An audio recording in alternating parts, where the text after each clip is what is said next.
ونعوذ بالله من شرور أنفسنا ومن سيئات أعمالنا من يهده الله فلا مضل له ومن يضلل فلن تجد له وليا مرشدا.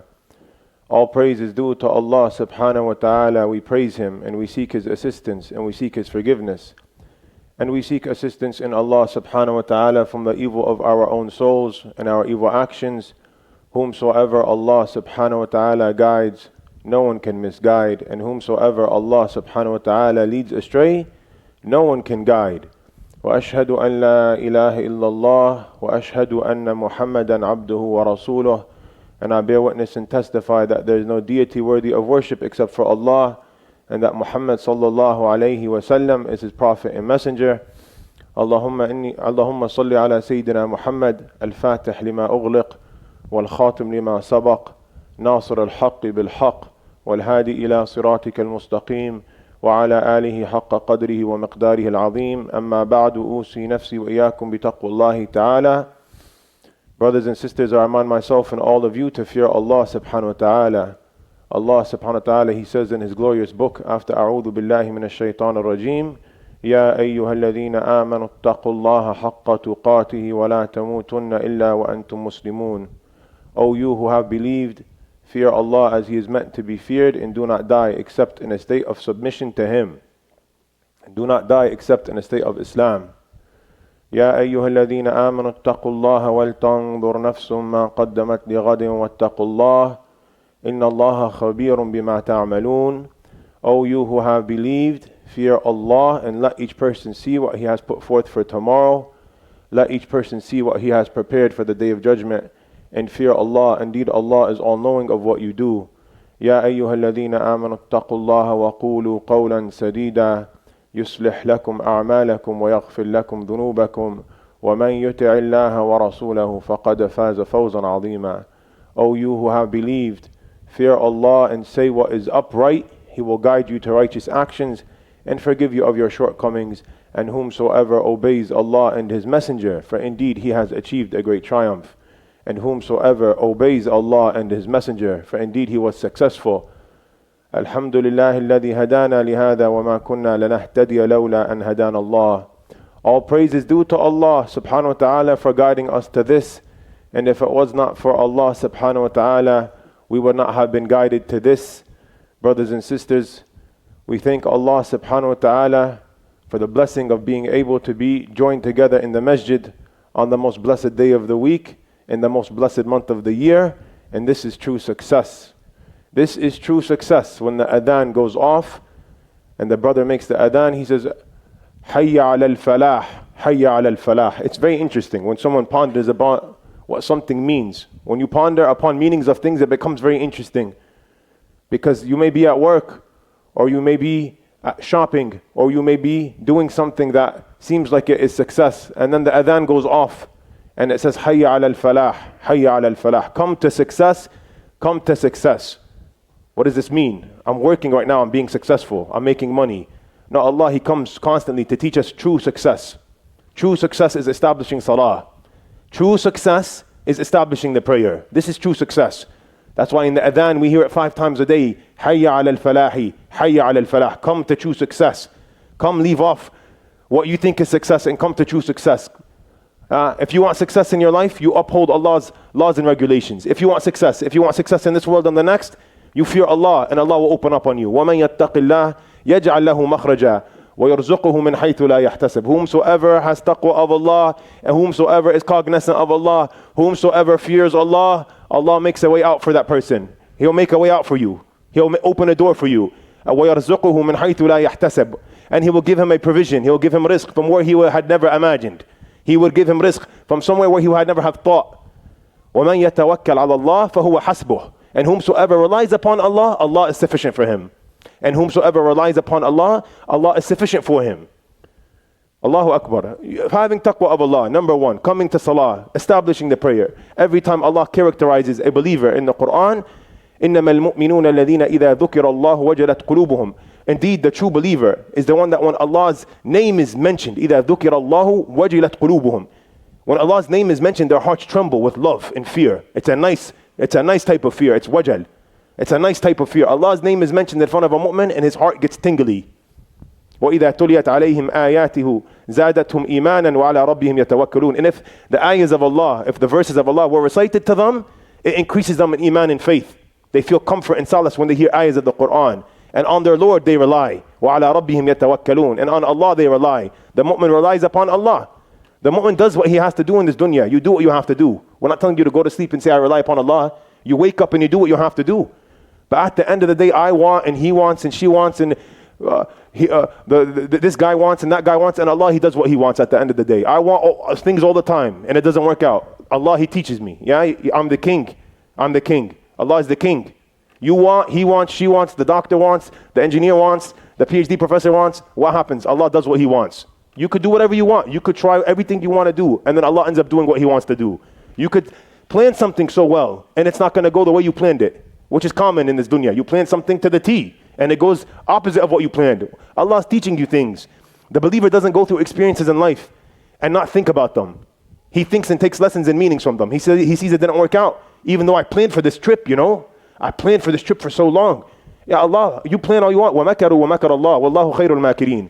وَمَكَرُوا وَمَكَرَ اللَّهُ وَاللَّهُ خَيْرُ الْمَاكِرِينَ. And they plan, and Allah plans, and Allah, He's the greatest planner.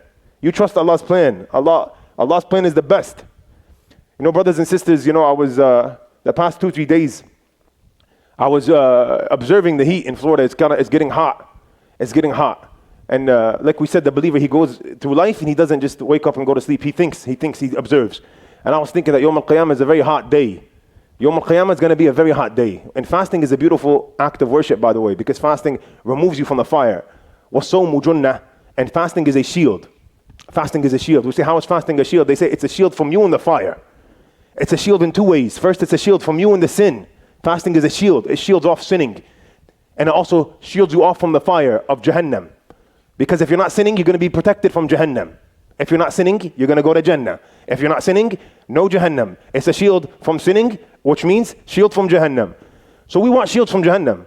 So inshallah, alhamdulillah, we're all fasting with sincerity, and this is great. But there's going to be another way that the believer can attain shade on the Day of Judgment, when there's going to be no shade except for the shade of Allah. When there's going to be no shade except for the shade of Allah. And Yawm al-Qiyamah is real. Yeah, the Quran is all real. The Quran, every vowel in the Quran is haqq and truth. And the Quran talks about Yawm al-Qiyamah in every single page. Give or take, every single page, the notion of the Day of Judgment is mentioned in the Quran. We say every single page of the Quran, almost every single page of the Quran, Allah mentions the Day of Judgment. Why is that? Because the Day of Judgment is real. It's gonna happen. La rayba fihi, no doubt about it. No doubt about it. No doubt about it. Yeah? The believer, we strive to prepare for the Day of Judgment. And in the famous hadith of the Prophet Muhammad ﷺ, narrated by Abu Hurairah, he says, سَبْعَةٌ يَذِلُّهُمُ اللَّهُ فِي ذِلِّهِ يَوْمَ لَا ذِلَّ إِلَّا ذِلَّهُ. From the 7 people, 7 categories of people that Allah will shade them under the shade of His throne on that day when there's going to be no shade except for His shade. And the sun is going to be close to us on that day, and people are going to be drowning in sweat.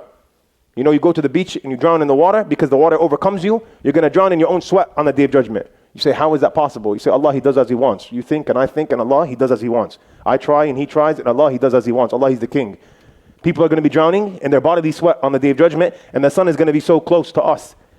And who's going to have shade on that day? Allah, He mentions to us 7 categories of people, 7 categories of individuals that will be shaded by the throne of the shade of Allah.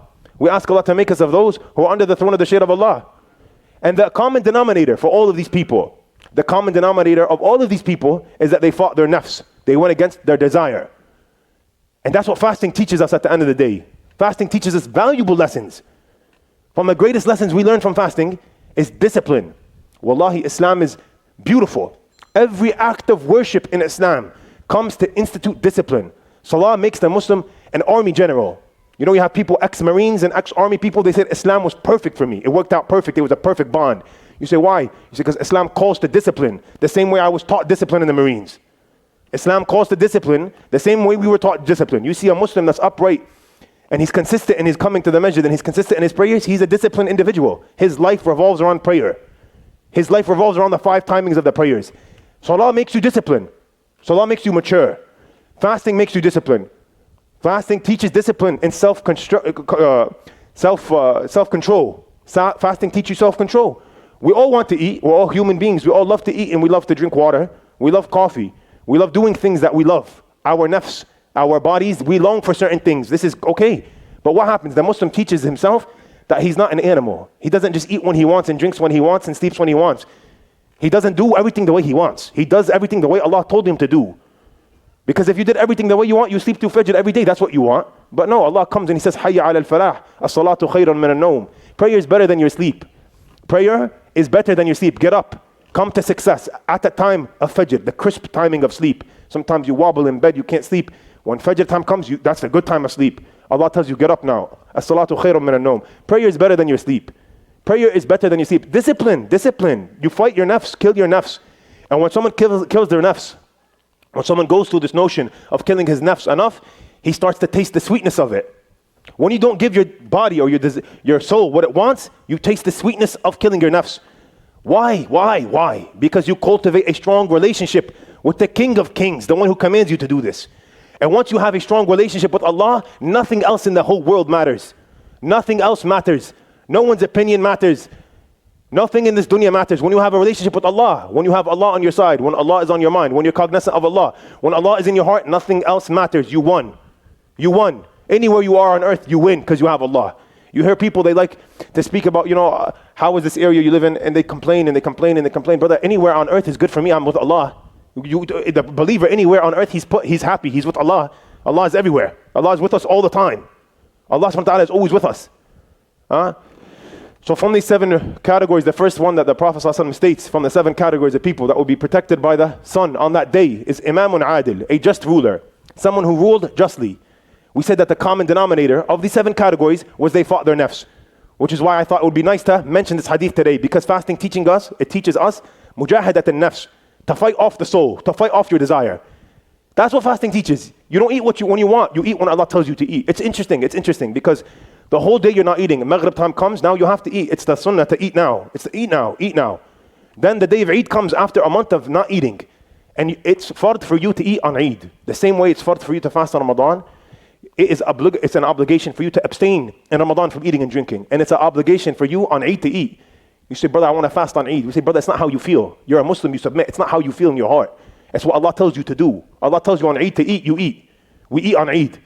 We don't fast. It's a Muslim, complete submission, killing your nafs. You fast when Allah tells you can fast.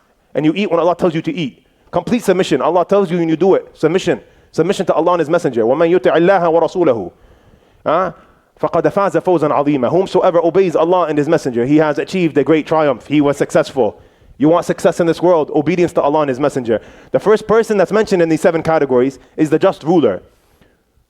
Because the just ruler affects everyone else. So it's befitting for him to be mentioned first. He's going to affect everyone he's ruling over. And everyone is a ruler in their own regard. The man is the ruler of his house, and the wife is the ruler of the man's house when he's not there. Everyone is a ruler in their own regard. And the person who's in a position of power is in a position to take advantage of a situation. Which is why it's important to highlight the person that rules justly is going to be under the shade of Allah, because it's not easy to rule justly. Without getting into too much talk, we can understand this from the world we live in today. We see that it's not easy to rule justly. It's not easy to rule justly. It's easy to take shortcuts and to be a tyrant. It's easy to be a dictator.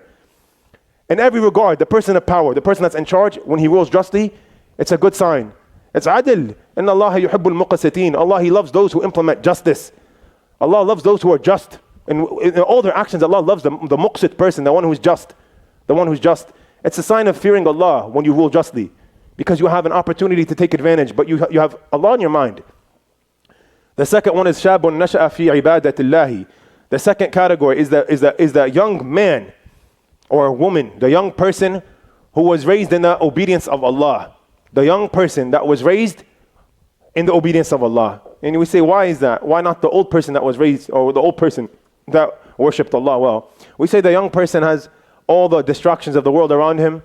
He has that person doing this and this person doing that, and that kid from school does that. Why can't I do that? And he smokes that and she smokes that, and he does this and he looks at that and he plays that, and I do this and he does that, and I want to do this. But you don't do anything. You do what Allah has told you to do, and you're obedient to Allah.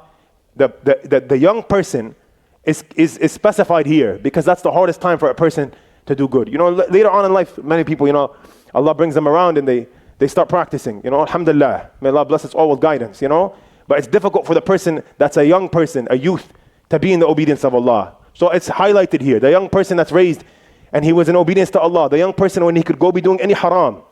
Everyone doing haram now. Haram is normal now. And no, haram is not normal. Haram is normal and halal is not normal. Halal is no longer normal. Haram is normal. Yeah? So the person, he abstains from that haram and he gets ridiculed at school and he's bullied for being weird, etc. It comes with a lot. Being a good person, being upright, it comes with a lot. You get a lot of stuff with it, But it doesn't matter. The person that has iman and taqwa, he has Allah. And if you have Allah, nothing else matters. You see through fakeness. You see through things like a CAT scan. Yeah? You don't see fakeness. You see fake and you see through fake. Fake does not fool the person of iman and taqwa, the person of Allah. It does not fool that person. So the youth that was raised in the obedience of Allah, this person has a high status in the heart of Allah. This person has a high status in the sight of Allah. He left off his desires for my sake. Allah, he says, this person, this young man, he's leaving off all these temptations for my sake. It's beautiful. It's beautiful. Then رَجُلٌ قَلْبُهُ مُعَلَّقٌ بِالْمَسَاجِدِ. The man that his heart is connected to the masjid. The man or woman whose heart is connected to the masjid. Connected to the masjid. The person, he loves the masjid and he loves the people of the masjid and he loves anything to do with the masjid. He loves the wudu area in the masjid. Yeah? He loves all the shelves in the masjid. He comes to the masjid and he sees there's dust on the shelves. And he says, let me clean the dust because I love the masjid. It's the house of Allah and I love it. Let me clean the dust on the shelf. Unlike the person that comes and sees dust and says, whose job is it to clean this? Who cares? It's the masjid. It's an opportunity for you to gain reward. We don't think like this. We think everything is whose job and money and how much and time. Money, how much we're going to make today and tomorrow. What is he doing? Why is he not? Brother, you see dust in the masjid, you clean the dust and you feel good in your heart because you're cleaning the house of Allah. You see something on the floor in the masjid and you feel good to clean it up. You feel like you are privileged to clean it up because it's the house of Allah. It's the house of Allah. It's the house of Allah. It's not my house. It's not my uncle's house. It's the house of Allah. People come here to worship Allah. People come here to hear Quran. People come here to cry and make tawbah. It's a beautiful place. The most beloved place on the face of the earth to Allah is the masajid. The most beloved place to Allah is the masajid. And the most hated places to Allah are the suq. So why is that? What's the reason behind that? What happens in the masjid and what happens in the suq? Does not a lot of haram happen in the suq? The main reason is that the remembrance of Allah is amplified in the masjid. The remembrance of Allah, the dhikr of Allah is constant in the masjid. And the remembrance of Allah is seldom in the suq, in the marketplace, in the mall, wherever you go to buy something. Is the dhikr of Allah common there? Are people going to the suq to make dhikr and salah? No, people go to buy and sell. People go to buy and sell dunya. You see a poster of this person advertising this haram and that haram and this haram. Everything haram is looking nice. Haram looks nice in the suq. No one's remembering Allah in the suq. The most beloved place to Allah is the masjid. So if the person's heart is connected to the most beloved place to Allah, it's a good sign. It's a good sign. You have two types of people in this dunya. You have the person, he has every excuse to go to the masjid. He finds every excuse possible to find a reason to go to the masjid because he loves the masjid. His heart bleeds for the masjid. He has someone that is close to him. He contacts him. He wants to hang out and he just thinks about how am I going to go to the masjid? Can we meet at this masjid? This masjid is close to your house. Can we go to that masjid? Because he wants Allah. Time for Allah. Time to be with Allah and Allah's people. You find the people of Allah in the masjid. In the masjid you find the people of Allah. And the word in Arabic, mu'allaq, is like a hanging off. It's an interesting word. We're going to give an example, right? It's like something is hanging. Something is hanging. Mu'allaqun bil masajid. His heart is hanging and clinging to the mosque. Which means when he's not in the mosque, you ever took a rubber band and you did that and shot someone with a rubber band? It goes like that. It goes back, right? To where, yeah? When he's not in the mosque, he's longing to be in the mosque. All he's thinking about is the masjid. He's out back at work. And where's the man's heart? Where's the state of this man's heart? His heart is in the masjid. Thinking about the people of the masjid. Thinking about the carpet in the masjid. Thinking about I want to go back to the masjid because I saw this was broken and I want to fix this in the masjid because I love the masjid. And I don't think dunya, how much people want to receive a reward in the hereafter. With Allah, people love Allah and they love the places of Allah. They love the places of Allah. So the person whose heart is connected, he goes back to work and he's just thinking about how he could go back to work. Like the person who's connected to his dunya and his work, so he's at work and then he comes to the masjid for Jum'ah and he's inconvenienced. He's just inconvenienced. Every 5 minutes he's looking at his clock. He's the whole time, from the beginning to the end. You know, if he looks at the clock after 30 minutes, I understand. But like at the first 10 minutes, looking at his clock, checking his messages and... Just the inconvenienced. He's so inconvenienced. It's burning him to be in the masjid. The 10, 15 minutes he has to be here, it's just burning him. Because all he's thinking about is dunya, food, lunch. What am I going to eat for lunch? What am I going to go do at work? Brother, come to the masjid, have time for Allah. Have time for Allah. Be under the people that are going to be under the shade of the throne. Be someone good. Be happy to be in the masjid. Don't be inconvenienced. Don't be inconvenienced by being in a good place. The person that he's here and his heart is at work. قَلْبُهُ مُعَلَّقٌ بِالتِّجَارَةِ. Different than the person قلبه معلق بالمسجد. We ask Allah to make us always the people of the masjid and to love the masjid. The next person is the رجلان تحاباه في الله اجتمع عليه وتفرق عليه. The two individuals that they loved each other for the sake of Allah. Their bond and their friendship was cultivated on the love of Allah and His Messenger. They got to know each other for the sake of Allah. They got to know each other. Their getting to knowing of each other was for the sake of Allah. And their parting was for the sake of Allah. And their parting was for the sake of Allah. Meaning that they did not part for a dunya reason. Yeah, they parted because one of them passed away, or one of them moved to Sydney, Australia, or one of them moved back to Islamabad, or wherever he lives. Yeah, how do you meet someone for the sake of Allah? And what is a friend for the sake of Allah? This is easy. You go to your phone book and your iPhone or your Samsung, and you look up at your names, and you're going to see someone's name, and next to it where you met that person. Yeah, you see this guy, and then you see the name. You see what you saved his name in your phone as, and it's going to be a very good sign. And wallahi, may Allah make us of these people. Every name we have at AMCC, Goldenrod, AMCC, Malik, Aisha, Tazkiyah, Pine Hills, Rahim. Yeah, this is a good sign. You meet many people for the sake of Allah. How do you meet someone for the sake of Allah? You go to a masjid, brother. You pray salah in a masjid. It's like hand in hand, you know. The person, he loves the masjid, then he ends up meeting people for the sake of Allah. You meet someone for the sake of Allah in the masjid. Friendships are cultivated in the masjid. Good, true friendships are cultivated in the masjid. And I'll tell you all something now. The friend that you meet in the masjid, that you become a friend with for one day, is more valuable to you than the friend that you had for 15 years, or 20 years, or 30 years, for any other dunya reason. That friend is better to you, because that friend is based upon Allah and His Messenger. That friend is more beloved to you than the one you met 13 years ago. We speak from experience. I have friends for 20 years. They're nothing like people I meet for 2 days out of sincerity in the masjid. The quality of the friendship is a lot stronger when it's based upon the sake of Allah. The friend that you have, that every time you see him, you're reminded of Allah. This is a good friend, brother. Every time you see him, you're reminded not to curse. Every time you see him, you're reminded to hold your tongue. This is a good sign. This brother reminds you of Allah. He reminds you of the Day of Judgment. It's a good sign. They say don't befriend someone. Don't befriend someone unless he's going to raise you in love for Allah. Don't befriend someone unless he's going to bring you closer to Allah. It's a good maximum we should live by. What is the point of having a friend all they talk about is haram? He's going to bring you down. He's going to make your heart hard. Too much talking, it makes the heart hard. Have friends that talk about Allah in the Quran. They talk about the Prophet. They talk about things that help us attain salvation. They give us a good reminder. You do something wrong and he tells you that's wrong, you don't do that, it's haram. This is a good friend, brother. He calls you at Fajr. He says, why didn't you come to Fajr? Are you feeling okay? This is a good friend, brother. This is a good friend. The two people that met for the sake of Allah and they parted for the sake of Allah. We ask Allah subhanahu wa ta'ala to grant us pious companionships. We ask Allah to make us of those who meet people for the sake of Allah and part for the sake of Allah. We ask Allah to grant us sincerity in all our actions. وأقول قولي هذا واستغفر الله لي ولكم فاستغفروه.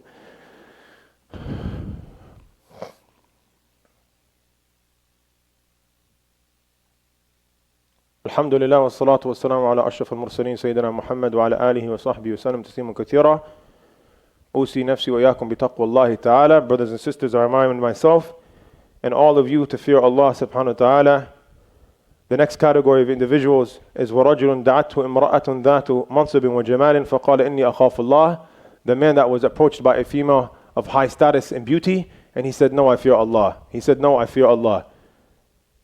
And this is a very big, very, very, very strong test. Yeah, we ask Allah to protect us from this test.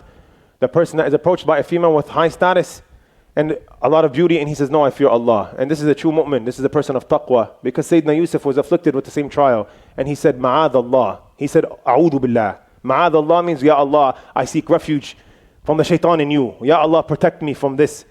وَإِن لَمْ تَصْرِفْ عَنِّي كَيْدَهُنَّ. If you don't move me away from their plot, I'll be from the losers, Allah. If you don't protect me from this haram, I'll be from the losers. The loser is the one that does haram. Not the one that does haram and he thinks he's a winner. This person, his idea and his understanding is skewed. It's skewed.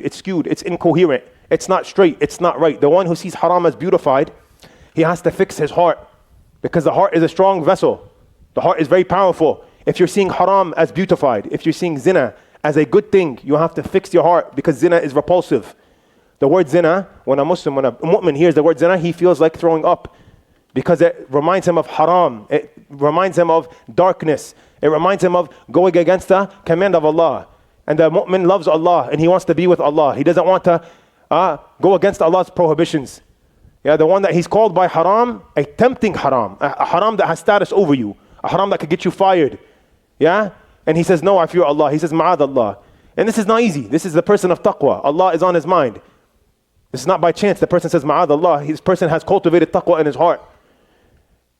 And then the next person is وَرَجُلٌ تَصَدَّقَ بِصَدَقَةٍ فَأَخْفَاهَا حَتَّى لَا تَعْلَمَ شِمَالُهُ مَا تُنْفِقُ يَمِينُهُ. The next person is the person who gave sadaqah, and he gave sadaqah to the extent where he hid it. He hid that so much that his left hand does not know how much his right hand gave. That person who gave so much sadaqah, his left hand is not aware of how much his right hand gave. Unlike the person today that he does calculations 17 times before he gives money. 1,500 questions before he gives anything. Questions and research and PhD dissertation. How much do I have to give? On the dot, this, that. Give, brother, give money, throw money for Allah, throw money, it comes back. Give money. You see a box, you don't look at your wallet, you take the money in your wallet, you throw it in the this is what this person is. The person that's approached by an opportunity to give, the person that is approached by an opportunity to give, if he has, and he immediately says this, how much do you want? It doesn't let me finish my sentence. How much do you want? Let me give for the sake of Allah. Unlike the person that you call them, to give them the opportunity to give for the sake of Allah, and you have a FBI interrogation for 2 hours, what's going to happen? Where's it going to go? I want to see what happens with this, that. No, brother, you give for the sake of Allah. Give for the sake of Allah. If it's trusted, you give for the sake of Allah. You give and you get back. You give and you get back. مَا نَقَصَ مَالٌ مِّن صَدَقَةٍ. Money has never been decreased by giving.